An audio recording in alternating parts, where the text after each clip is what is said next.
بسم اللہ الرحمن الرحیم۔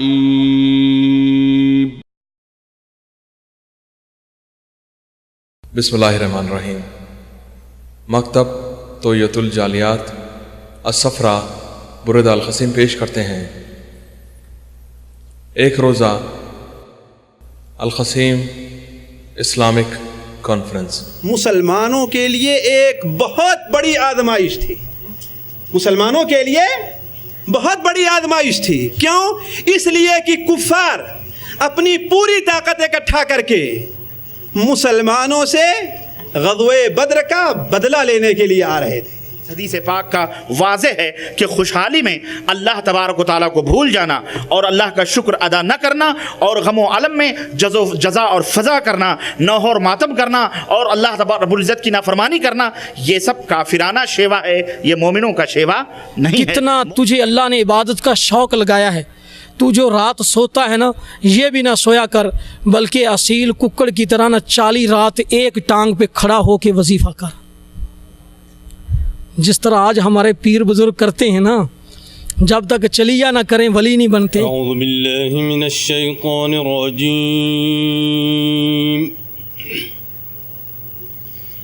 بسم اللہ الرحمن الرحیم۔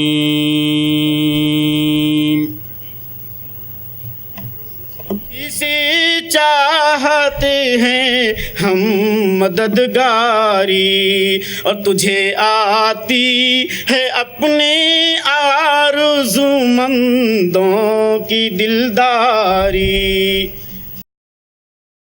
اس ایک روزہ اجلاس کے پہلے مقرر ہیں فضیلت الشیخ سید معراج ربانی حفظہ اللہ، اور درس کا عنوان ہے ہماری ابتلا اور آزمائش۔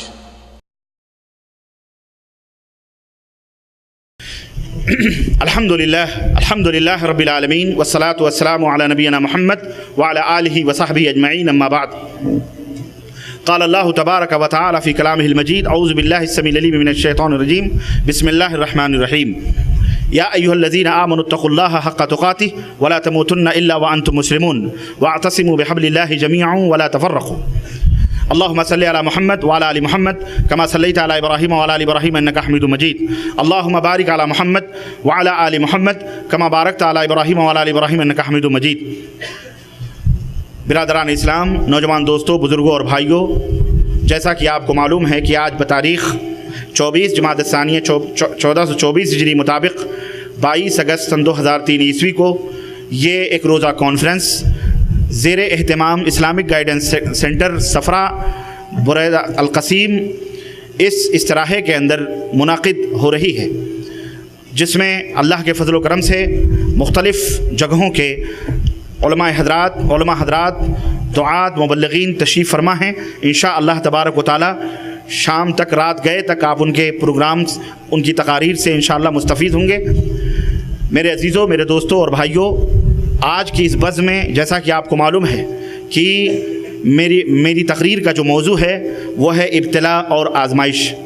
اللہ تبارک و تعالیٰ سے دعا ہے کہ اللہ تبارک و تعالیٰ ہمیں اس موضوع کو بیان کرنے کی توفیق عطا فرمائے، اور اللہ کہنے اور سننے سے زیادہ ہم سب کو عمل کی توفیق عطا فرمائے، آمین یا رب العالمین۔ میرے عزیزوں، دوستوں اور بھائیوں، ابتلا یعنی امتحان، آزمائش، یہ ایسا لفظ ہے جس کو ہم سب اچھی طرح سے اپنی زندگی میں محسوس کرتے ہیں، جانتے ہیں، اور اس کو یقینی طور پر اس کے اوپر ہر ایک شخص یقین رکھتا ہے۔ اور ہم آپ کو یہ بتائیں کہ یہ ابتلا اور یہ آزمائش یہ اللہ تبارک و تعالیٰ کی سنت ہے، اللہ تبارک و تعالیٰ کا طریقہ ہے، وہ اپنے بندوں کو آزماتا ہے۔ کیوں آزماتا ہے؟ اس کی وجہ کیا ہے؟ خود اللہ تبارک و تعالیٰ اس کا جواب دیتا ہے کہ الذی خلق الموت والحیات لیبلوکم ایکم احسن عملا۔ اللہ نے تمہیں موت اور زندگی عطا فرمائی ہے اس لیے تاکہ وہ تمہیں آزمائے، تمہارا امتحان لے کہ تم میں اس دنیا کے اندر سب سے بہترین عمل کرنے والا کون ہے، سب سے بہترین عمل، سب سے بہترین کمائی کرنے والا کون ہے۔ اللہ تبارک تعالیٰ نے اس دنیا کے اندر ہمیں ہماری زندگی کا یہ مقصد بتلایا ہے۔ میرے عزیزوں، یہ دنیا راحت و ابتلا، دار الابتلا ہے، یہ دار الامتحان ہے۔ اللہ کے رسول صلی اللہ علیہ وسلم نے فرمایا کہ دنیا مزرعۃ الآخرہ، دنیا آخرت کی کھیتی ہے، دنیا دار الابتلا ہے. اور مومن کے لیے اللہ کے نبی نے فرمایا الدنیا سجن المومن، دنیا یہ مومن کا قید خانہ ہے. تو ایک مسلمان کے لیے یہ دنیا دار الابتلا ہے، دار المحن ہے. خوشی اور غم، رنج اور راحت، یہ دونوں ساتھ ساتھ اس زندگی کے ساتھ چلتے ہیں. جب سے دنیا وجود میں آئی ہے تب سے یہ سلسلہ اللہ تبارک و تعالیٰ کا جاری اور ساری ہے. اور یہی امتحان یا یہی آزمائش جب مومن کے اوپر آتی ہے تو اس کے کچھ اور مقاصد اور اہداف اللہ تعالیٰ کے یہاں ہوتے ہیں، لیکن یہی آزمائشیں، یہی مشقتیں، یہی پریشانیاں جب کسی کافر کے اوپر آتی ہیں تو وہ ان کے لیے عذاب ہوتا ہے. اللہ تبارک و تعالیٰ دنیا ہی کے اندر ان کو عذاب دینا چاہتا ہے. مومنوں کے لیے یہی اللہ تبارک و تعالیٰ کی گرفت اور پکڑ آزمائش کہلاتی ہے، اور کافروں کے لیے یہی عذاب ہے. نبی کریم صلی اللہ علیہ وسلم ارشاد فرماتے ہیں، حضرت ابو یحییٰ صہیب ابن سنان رضی اللہ تعالیٰ عنہ اس حدیث کے راوی ہیں، فرماتے ہیں کہ اللہ کے نبی نے فرمایا کہ عجبا لامر المؤمن ان امره كله له خیر وليس ذلك لاحد الا للمؤمن. کہ مومن کا معاملہ بڑا عجیب و غریب ہے. مومن کا ہر معاملہ اس میں خیر ہی خیر ہے. کوئی بھی معاملہ مومن کا ہو اس میں خیر ہی خیر ہے، اس میں خیر ہی خیر ہے. لیکن یہ بات صرف مومنوں کے لیے خاص ہے، کافروں کے لیے ہر معاملہ خیر ہی خیر نہیں ہے. اللہ کے نبی نے فرمایا ان اصابتہ سراء شکر، اگر اسے کوئی تکلیف ہوتی ہے، کوئی مصیبت پہنچتی ہے، کوئی دکھ ہوتا ہے تو اللہ کا شکر ادا کرتا ہے. فکان خیرا لہ، تو یہ شکر اللہ تبارک تعالیٰ کے ہاں بہت پسند ہوتا ہے، اس کے لیے اس میں خیر ہے. وَإِنْ أَصَابَتْهُ ضَرَّاء، اور اگر اسے کوئی مصیبت پہنچتی ہے، اگر اسے خوشی پہنچتی ہے تو شکر ادا کرتا ہے، اور اگر اسے مصیبت پہنچتی ہے تو وہ صبر کرتا ہے. فَكَانَ صَبْرًا لَهُ، تو اس کے لیے صبر کے اندر خیر اور بھلائی ہے.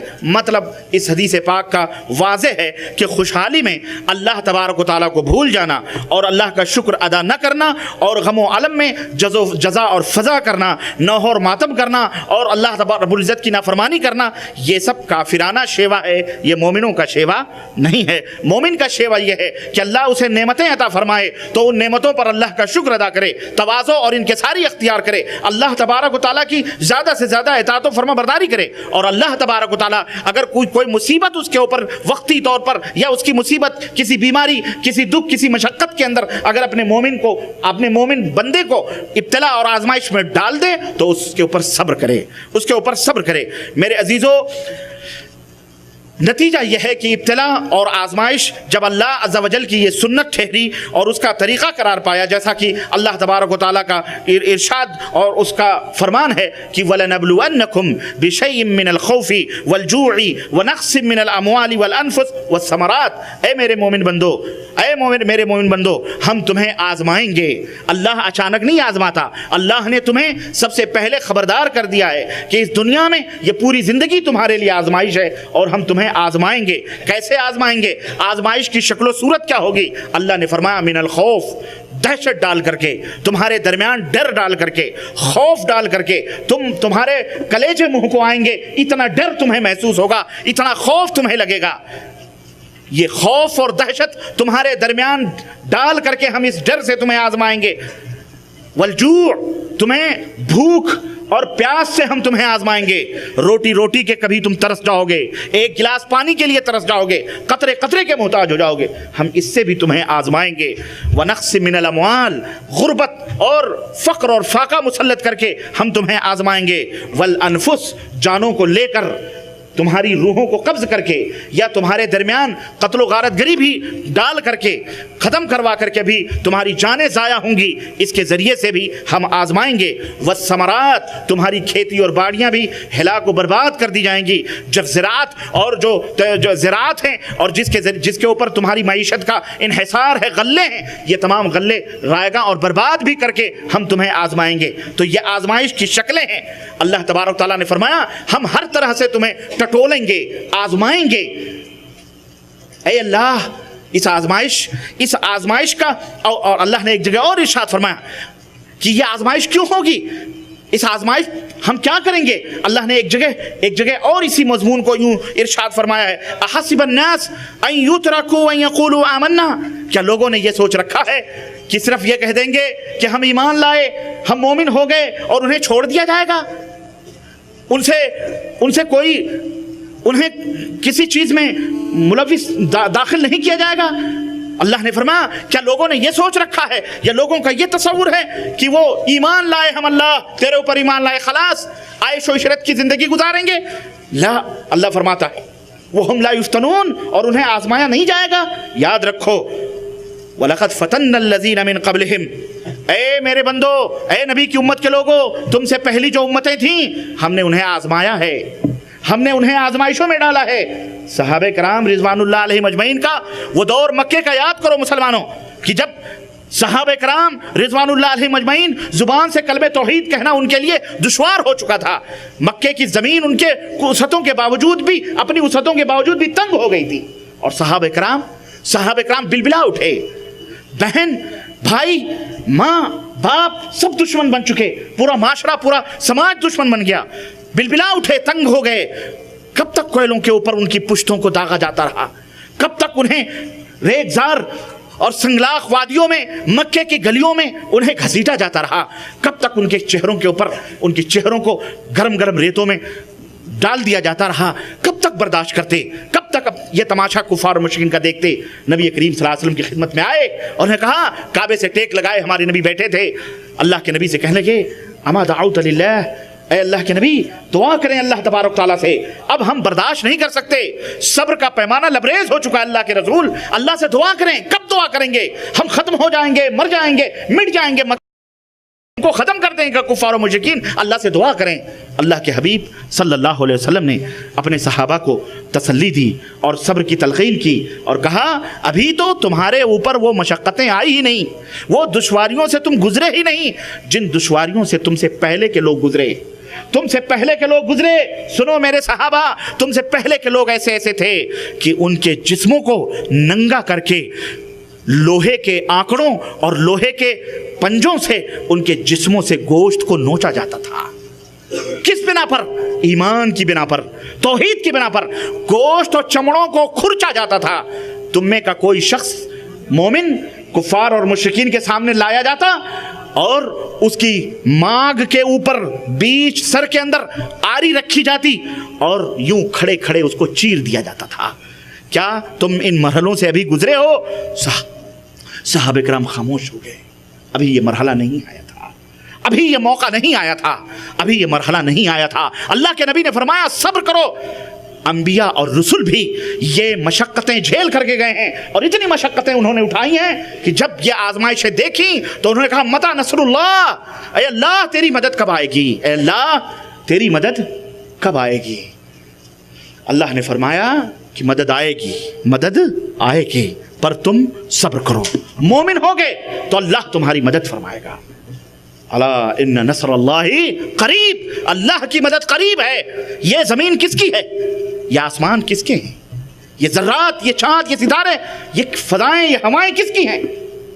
دو ٹانگ کے جانور کی نہیں ہے، کسی انسان کی نہیں ہے، یہ سب اللہ تبارک تعالیٰ کی ہے۔ تمہاری کیا بساط ہے؟ تمہاری کیا ہستی ہے؟ تم کیا کر سکتے ہو؟ تم کچھ نہیں کر سکتے، مجبور محض ہو اس کائنات کے اندر۔ اللہ جب چاہے، جس وقت چاہے اپنے فوجوں کو آرڈر دے، دنیا ایک لمحے کے اندر ہلا کو برباد ہو جائے۔ اللہ کی مدد قریب ہوگی اور جب اللہ کی مدد آئے گی پوری دنیا ایک طرف ہو کر کے اس مدد کا مقابلہ کر سکتی۔ صبر کرو، صبر کرو، صبر کرو، اس میں تمہاری جان بھی جائے گی، تمہارے مال بھی برباد ہوں گے، تمہاری دکانیں، تمہارے مکان جلا کے خاکستر کر دیے جائیں گے، تمہارے سامنے تمہاری بہو بیٹیوں کو بے عزت کیا جائے گا۔ لیکن جب تم مومن بنو گے تب اللہ تبارک و تعالیٰ تمہارے اوپر کیا کرے گا؟ اپنی مدد۔ ہاں، ولا تہنوا ولا تحزنوا وانتم الاعلون ان کنتم مؤمنین، غم نہ کرو، فکر نہ کرو، اگر تم مومن ہو تو تمہیں اللہ کی مدد ملے گی، اللہ تمہاری مدد کرے گا۔ صرف زبان سے نہیں کہ آمنا ہم نے کہہ دیا خلاص اور ہمارے اوپر کوئی آزمائش نہیں آئے گی، ہمارا اللہ ہمارا مددگار، اور ہر جگہ موچ پہ تاؤ دے کے چلو کہ بس اللہ تبارک تعالیٰ ہماری مدد کرے گا. اللہ ایسے مدد نہیں کرے گا. اللہ تبارک تعالیٰ تمہیں آزمائشوں کے اندر ڈالے گا, فتنوں کے اندر ڈالے گا.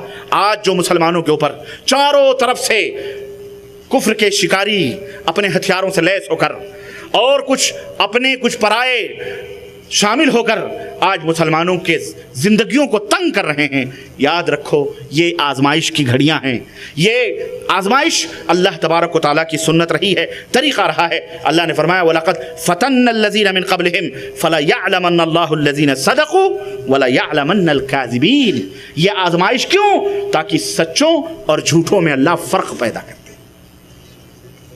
سچے مومن کون ہیں اور زبان سے کہنے والے جھوٹے مومن ایمان کا دعویٰ کرنے والے کون ہیں؟ اللہ جب تک فرق نہیں کرے گا تب تک اس دنیا میں تمہیں چین و سکون. ہاں ورنہ تو مومن ایماندار کہنے والوں کی کھیپ 1.25 ارب 1.5 ارب سے بھی زائد ہے. مسلمان کہلانے والے 1.25 ارب 1.5 ارب سے بھی زائد, کروڑ مسلمان موجود ہیں. لیکن اس میں سچے کتنے ہیں, جھوٹے کتنے ہیں, یہ اللہ تبارک و تعالیٰ اسی طرح سے آزمائے گا. میرے عزیزو, یہ آیتیں ہمیں بتلاتی ہیں کہ اللہ تبارک و تعالیٰ اپنے بندوں کو آزماتا ہے. تو پھر اگر اللہ رب العزت کی آزمائش اپنے بندوں کے اوپر آتی ہے, اپنے بندوں کو کیا کرنا, اللہ کے بندوں کو کیا کرنا چاہیے؟ آئیے ان کے ایمان کا کیا تقاضا ہونا چاہیے, آئیے خود اللہ عز و جل سے پوچھتے ہیں. اے بار الہ, جب تیری آزمائشیں اول اللہ ہم اس لائق ہی نہیں ہیں کہ ہم تیری آزمائشوں کے اوپر پورے اتر سکیں, لیکن اے اللہ اگر تیری آزمائش آئے تو ہم کیا کریں؟ خود قرآن سے پوچھتے ہیں, حضرت محمد الرسول اللہ صلی اللہ علیہ وسلم سے پوچھتے ہیں, اپنی تاریخ اسلامی اتہاس ہمارا تاریخ ہے, ہسٹری جو ہے ہم اس سے پوچھتے ہیں. ماضی میں گزرے ہوئے انبیاء اور رسول کی تاریخ اٹھا کر کے دیکھتے ہیں, آخر اس اللہ کی آزمائش میں انہوں نے کیا کیا. سب کو آزمایا گیا تو ان آزمائشوں کے موقع پر انہوں نے کیا کہا, یہاں تک کہ اللہ کے محبوب بندے بن گئے, یہاں تک کہ غم و علم کی بدلیاں ان کے اوپر سے چھٹ گئیں. انہوں نے کیا کیا؟ قرآن کریم ہمیں آواز دیتا ہے کہ اے لوگو, جب تم اللہ کی آزمائشوں سے دوچار ہو جاؤ تو کیا کرو؟ اللہ فرماتا ہے وَبَشِّرِ الصَّابِرِينَ الَّذِينَ إِذَا أَصَابَتْهُمْ مُصِيبَةٌ قَالُوا إِنَّا لِلَّهِ وَإِنَّا إِلَيْهِ رَاجِعُونَ أُولَئِكَ عَلَيْهِمْ صَلَوَاتٌ مِّن رَّبِّهِمْ وَأُولَئِكَ هُمُ الْمُهْتَدُونَ. اللہ ارشاد فرماتا ہے کہ اگر تمہارے اوپر کوئی مصیبت آئے, ڈر آئے, خوف آئے, بھوک آئے, غربت آئے, افلاس آئے, تمہاری جانیں جائیں, تمہاری ملکیتوں کو برباد کیا جائے, ایسے موقع پر کیا کرو؟ فبشر الصابرین, صبر کرنے والوں کو خوشخبری سنا دو. اے میرے نبی, خوشخبری سنا دو صبر کرنے والوں کو. کس چیز کی خوشخبری؟ کس چیز کی خوشخبری؟ اذا اصابتہم مصیبہ, جب ان کے اوپر کوئی مصیبت آئے, ان ایسے مصیبتوں میں صبر کرنے والے کیا کہیں گے؟ قالوا انا للہ وانا الیہ راجعون, ہم اللہ کے بھیجے ہوئے ہیں اور پلٹ کر اللہ ہی کی طرف جانے والے ہیں. اللہ نے ہمیں بنایا ہے, جان جائے گی, مال جائے گا, دولت جائے گی, مکان, سب کچھ جائیں گے, ہمیں اللہ نے پیدا کیا ہے اور اللہ ہی کی طرف پلٹ کر کے جانا ہے. اللہ فرماتا ہے اس کے نیک بندے جب یہ کہیں گے اولئک علیہم صلوات من ربہم, جب مصیبتوں میں وہ انا للہ و انا الیہ راجعون پڑھتے ہیں اور وہ صبر کرتے ہیں تو اللہ اپنی خاص رحمتیں ان کے اوپر نازل فرماتا ہے. اولئک علیہم صلوات من ربہم, اللہ کی طرف سے ان کے اوپر رحمتیں اترتی ہیں. وَأُولَئِكَ هُمُ الْمُهْتَدُونَ, اور وہی لوگ صراط مستقیم پر ہیں, وہی لوگ ہدایت کی راہوں پر ہیں. یا ایھا الذین آمنوا استعینوا, اب اللہ تبارک تعالیٰ نے فرمایا کہ جب ایسی مصیبتیں آئیں تو تمہیں کیا کرنا چاہیے؟ یا ایھا الذین آمنوا استعینوا بالصبر والصلاۃ ان اللہ مع الصابرین. اے لوگو جو ایمان لائے ہو, ان مصیبتوں میں, ان پریشانیوں میں, ان بلاؤں میں, آزمائشوں میں استعینوا بالصبر والصلاۃ, صبر سے مدد طلب کرو. صبر کے ذریعے اللہ تبارک تعالیٰ سے مدد چاہو, نماز کے ذریعے, صلاح کے ذریعے اللہ تبارک تعالیٰ کی مدد طلب کرو. سمجھ آئی کہ نہیں آئی؟ صبر کرو اور نماز کو قائم رکھو, نماز کو قائم رکھو. یہ نہیں کہ مصیبت آئے, دکھ آئے تو سب سے پہلے جو چیز ہم سے ضائع ہو وہ نماز ہی ضائع ہو, ہم بھول جائیں اللہ کی یاد کو بھول کر, جب تک کہ ہمارا وہ مسئلہ, وہ مصیبت ہماری ٹل نہ جائے, جب تک ہم نماز کے قریب. اللہ اکبر. نبی کریم صلی اللہ علیہ وسلم کے سلسلے میں آتا ہے کہ نبی کریم صلی اللہ علیہ وسلم جب کبھی کسی مصیبت میں, جب کسی غم اور علم میں مبتلا ہوتے, آپ کا دل رنج و خاطر, رنج اور علم سے چور ہوتا تو آپ کہتے ارحنا یا بلال, بلال سکون پہنچاؤ, آرام پہنچاؤ, اذان دو, نماز قائم کی جائے, اللہ کے دربار میں کھڑا ہویا جائے. میرے عزیزوں، میرے دوستوں اور بھائیوں، اللہ تبارک تعالیٰ نے ارشاد فرمایا انما یوفی الصابرون اجرہم بغیر حساب. جو صبر کرنے والے اللہ کے بندے ہیں، جو صبر کرنے والے اللہ کے بندے ہیں، وہ پورے کے پورے بدلے قیامت کے دن دیے جائیں گے بلا حساب و کتاب، بغیر حساب و کتاب کے، بغیر حساب و کتاب کے. ایک روایت کے اندر آتا ہے کہ اللہ کے رسول صلی اللہ علیہ وسلم فرمایا کہ قیامت کے دن سر محشر ایک منادی آواز دے گا کہ اللہ کے بندو چلو بغیر حساب و کتاب کے جنت میں. کٹ کٹ کر کے جنت کی طرف جا رہے ہوں گے تو داروغ جہنم پوچھے کہاں جا رہے ہو، کہاں جا رہے ہو؟ وہ کہیں گے جنت میں جا رہے ہیں. وہ کہیں گے جنت میں جا رہے ہیں. وہ کہیں گے جنت میں ابھی حساب و کتاب ہوا نہیں اور تم جنت میں جا رہے ہو. اللہ اکبر. تو وہ کیا کہیں گے؟ ہم اللہ کی مصیبتوں میں صبر کرنے والے بندے تھے، اللہ نے بغلا حساب و کتاب ہمیں جنت میں جانے کا حکم دیا. فرشتے انہیں سلام کہیں گے اور ان کے لیے راستے چھوڑ دیں گے، کہیں گے جاؤ جنت.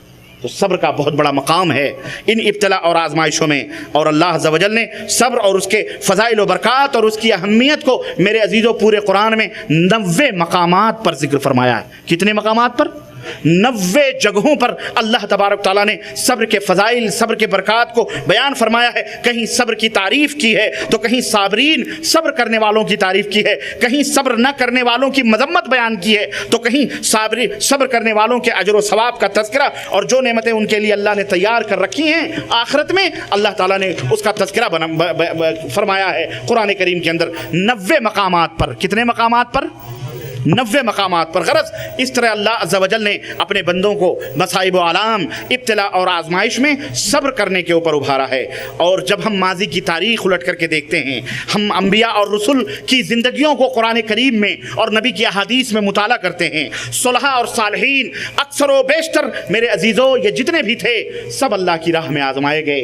اللہ کے رسول صلی اللہ علیہ وسلم نے فرمایا کہ اشد البلاء الانبیاء، سب سے سخت آزمائشیں جن کے اوپر نازل ہوئی ہیں وہ انبیاء اور رسول ہیں.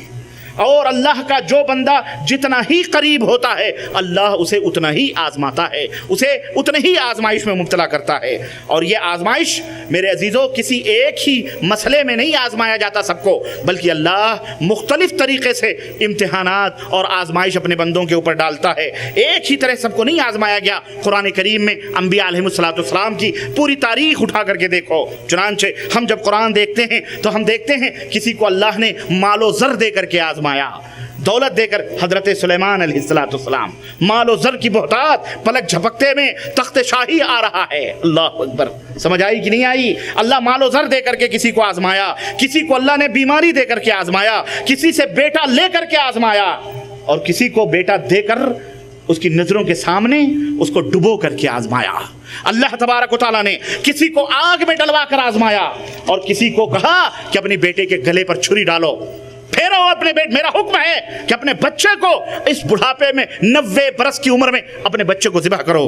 کسی کو مچھلی کے پیٹ میں ڈلوا کر اللہ تبارک تعالیٰ نے آزمایا، کسی کو بیٹا ذبح کروا کر، کسی کو حسن و جمال کی رعنائیوں میں نہلا کر آزمایا گیا. قرآن اٹھائیے اور ایسے بے شمار واقعات قرآن کریم کے اندر اس کے صفحات کی زینت بنے ہوئے ہیں. آئیے ذرا قرآن و سنت اور سیرت و تاریخ کے جھروکھوں سے میں آپ کو اس طرح کے کچھ نمونے آزمائشوں کے آپ کی خدمت میں رکھوں کہ انبیاء اور رسول کو، صالحین کو کس طرح آزمایا گیا. مگر تھوڑی دیر صبر کریں. حقائق، وہ تاریخی حقائق بتلانے سے پہلے میں آپ کو چند باتیں مزید بتلانا چاہ رہا ہوں اور یہ درس دینا چاہ رہا ہوں کہ لوگوں ان واقعات کو جو قرآن کریم میں آزمائشوں کے ذکر کیے گئے ہیں، جب ان کا مطالعہ کرو گے تو تم دیکھو گے کہ کس طرح سے یہ وہ لوگ تھے کہ صبر و شکیب کا پہاڑ جبل مستقیم بن کر کے ہر ابتلا اور آزمائش کے طوفان کا انہوں نے مقابلہ کیا اور وہ پیکرے صبر و رضا بن گئے اور اللہ کے اسی امتحان میں کامیاب ہونے کی وجہ سے وہ اللہ کے محبوب نظر بن گئے اور اللہ کے محبوب بندے بن گئے. شیخ الاسلام علامہ ابن تیمیہ رحمہ اللہ سے کسی نے پوچھا کہ صبر کس کو کہتے ہیں اور صبر سے کیا نتیجہ، دینی رہنمائی یا دینی قیادت کیسے حاصل ہوتی ہے، ہم کیسے دینی رہنما بن سکتے ہیں، دینی قیادت کیسے کر سکتے ہیں. یہ خاص طور سے علماء کرام اور دعات اور مبلغین اور جو دین کے ریفارمرز ہیں ان کے لیے سب سے بڑی نصیحت ہے شیخ الاسلام نے تیمیہ رحمہ اللہ کی. وہ کہتے ہیں کہ دینی رہنمائی تم صبر اور یقین کے ساتھ حاصل کر سکتے ہو. صبر اور یقین. اما سمعت اللہ یقول، کیا تم نے اللہ کا فرمان نہیں سنا؟ وجعلنا ائمة يهدون بامرنا لما صبروا وكانوا بآياتنا يوقنون. اللہ رب العزت نے فرمایا کہ ہم نے ایسے امام بنائے جو ہمارے حکم سے ہدایت حاصل کرتے ہیں، ہمارے فرمودات سے ان کو روشنی ملتی ہے، ہدایت حاصل کرتے ہیں. کس بیس پر؟ صبر کرتے ہیں وہ، اور اللہ کے اوپر مکمل یقین رکھتے ہیں. تو صبر اور یقین یہ دو ایسی خوبیاں ہیں کہ انسان کو قائد بناتی ہیں، انسان کو رہبر بناتی ہیں. لیکن جن کے دلوں کے اندر صبر نہ ہو اور اللہ کی نصرت اور مدد کا یقین نہ ہو، جازم یقین نہ ہو کہ انشاءاللہ ہم اس کے اوپر ڈٹے رہیں گے، اللہ کی مدد ضرور آئے گی، ایسے لوگ اگر ان کے دلوں میں یقین نہ ہو تو قائد اور رہنما بننے کی صلاحیت نہیں رکھتے ہیں. اس لیے حالات جتنے بھی بگڑ جائیں، حالات جتنے بھی ابتر ہو جائیں، اگر آپ حق کی راہوں پر ڈٹے، حق آپ کو مل گیا ہے تو یقین کے ساتھ اس کے اوپر صبر کریں اور ڈٹ جائیں کہ آج نہیں تو کل، ان مع العسر یسرا. ہر تنگی کے بعد آسانی ہے، ہر سورج نکلنے کے بعد اللہ تبارک و تعالی، ہر سورج ڈوبنے کے بعد میں، تاریکی آنے کے بعد میں اللہ تبارک تعالیٰ سپید سحر نمودار فرماتا ہے، صبح کا سویرا آتا ہے. پیغمبر اسلام حضرت محمد الرسول اللہ صلی اللہ علیہ وسلم کی قدموں کو کی آہٹوں سے پور پور، ٹکڑے ٹکڑے تمہاری نگاہوں کے سامنے کاٹے جائیں اور تم اف بھی نہ کرو، تم آہ بھی نہ کرو، اف بھی نہ کرو، بلکہ ایمان کی لذت سے تمہارے ہونٹوں پر تبسم کی کلیاں کھلتی رہیں، مسکراتے رہو. اللہ اکبر. تم سوچو گے مسلمانوں، کیا ایسے بھی مناظر تاریخ میں گزرے ہیں؟ اللہ اکبر. ہاں گزرے ہیں، ہاں گزرے ہیں، اور انبیاء علیہ السلام پہ گزرے ہیں، صحابہ پہ گزرے ہیں، خود نبی کریم صلی اللہ علیہ وسلم پہ گزرے ہیں کہ انہیں اللہ اکبر پھانسی کے پھندے پہ بھی لٹکایا گیا ہاں، مسکرا کر پھانسی کے پھندے پر چڑھے. کہنے والوں نے کہا کہ یہ بتلاؤ، ہم تمہیں اب بھی آخری موقع دیتے ہیں، چھوڑ دیں گے اگر تم یہ کہہ دو کاش جس جگہ مجھے لٹکایا گیا ہے یہاں تم نہیں، تمہارے نبی محمد کھڑے ہوتے تو کتنا اچھا ہوتا. مومن تڑپ گیا، صحابی کا ننھا سا دل تڑپ گیا، ثبات اور پیکرے صبر و رضا تڑپ گیا. اس نے کہا ظالموں، اس جگہ پر مجھے لٹکا کر تم مجھ سے یہ کہتے ہو کاش اس جگہ محمد ہوتے. ارے یہ بات نہیں ہے، میں تو یہ عزم کیے بیٹھا ہوں کہ اگر ایک میری جان نہیں اس طرح کی سینکڑوں جانیں ہوں تو میں محمد الرسول اللہ پہ قربان کرنے کے لیے تیار ہوں. اللہ اکبر. ہمیں تو یہ بھی گوارا نہیں کہ میرے نبی کے تلوے میں کانٹا بھی چبھے. اللہ اکبر. آپ دیکھیں یہ صبر اور یہ عزم، یہ آزمائشیں انسان کے اوپر آئی ہیں. ہمارے تمہارے اوپر کیا آئی ہیں؟ 2 تماچے کھا گئے، ہاں، اپنی بدعمالیوں کی وجہ سے، اپنے بیڈ کیریکٹرز کی وجہ سے، اپنے برے اعمال کی وجہ سے. لیکن یہ کون تھے؟ یہ وہ لوگ تھے جنہیں اللہ نے آزمایا کہ وہ چلتے زمینوں پر تھے. اللہ آسمان سے کے لیے سلام بھیجا کرتا تھا، وہ چلتے زمینوں پر تھے، فرشتے ان سے حیا اور شرم کرتے تھے. اللہ ان کے لیے رضوان رضی اللہ عنہم ورضوا عنہ کی خوشخبریاں فرشتوں کے ذریعے آسمانوں سے سنایا کرتا تھا. وہ لوگ تھے، میں یہ نہیں کہتا معصوم تھے، لیکن نہیں، اللہ کے رسول صلی اللہ علیہ وسلم کے جانثار تھے. آج ان کے اوپر یہ مصیبتیں آئی ہیں، ان کے اوپر یہ بلائیں آئی ہیں. تمہارے اوپر کیا آئی ہیں؟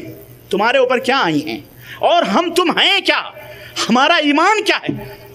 ہمارا ایمان ان کے ایک ادنا صحابی، ادنا سب سے کم تر صحابی کے ایمان کو، اس کے عمل کو ترازو کے ایک پلڑے پہ رکھ دو، اور اے امت محمدیہ کے اولیاء صالحین جماعتیں ترازو کے ایک پلڑے پہ رکھ دو، اس صحابی کے اس ایمان تک پہنچ سکتے نہیں، پہنچ سکتے. اس کے برکا، اس کے فضائل تک، اس کی فضیلت کو پا سکتے نہیں، پا سکتے. وہ تھے کہ جنہیں اللہ نے اپنے نبی کی شاگردی کے لیے اور اپنے وحی کو عملی جامہ پہنانے کے لیے منتخب فرمایا تھا. ہماری طرح بے غیرت